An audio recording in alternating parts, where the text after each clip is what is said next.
अस्सलाम वालेकुम संगात, उम्मीद करना खैरियत नालो सो ठीक वजह फिट वजह सो मरका ताकू एक वीडियो मेरी खाई हम तकरीबन कोई हफ्ता डेढ़ पहले ते मिस्त्री काशफ दी अपने कज़ा ने जरा ट्राली बढ़ना पाया ते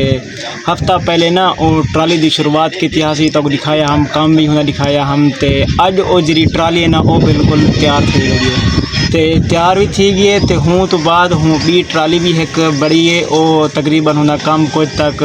चलिया करे ठीक है। तो तक हूँ दिखे ट्राली वो जी बड़ी है मरका ए दे प्यो जी ट्राली है ना ये वो ट्राली वे जी हुने दीवार तैयार थी नहीं पी तो ये साडा अपना कज़ा ने एक बड़े ना प्या और तेरे को सही सलाम करो चाइना को वेलकम थी संगत ते ये जी ट्राली है ये बिल्कुल हम मुकम्मल तैयार थी गई है ठीक है ना। तो ये एक बी ट्राली है जिंदा कम हम देख सकते हो आज तक पहुँच गए ये नवी तैयार थी है तो ये ट्राली हम देखो हफ्ते डेढ़ दे विच ये मुकम्मल थी है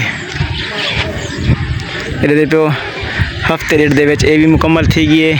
तो हूँ दौरान एक दो दिन तो लगे ये भी चंगी भली तैयार थी वधिया सामान हाली आया पे ये सामान शमान एक काम मसाले करें प्लेटें ने उत्ते ही वजह कने बिजली के काम क्या नहीं करें ही वजह कने इन्हें कने थोड़ी लेट थी वेंदी इन्हें को। उम्मीद करना एक छोटी जी वीडियो आपको चंगी लगी उसी अगर वीडियो चंगी लगी तो वीडियो को लाइक करो शेयर करो सब्सक्राइब करो मिलते इंशाल्लाह अगले विलाद सब इजाज़त अल्लाह हाफिज़।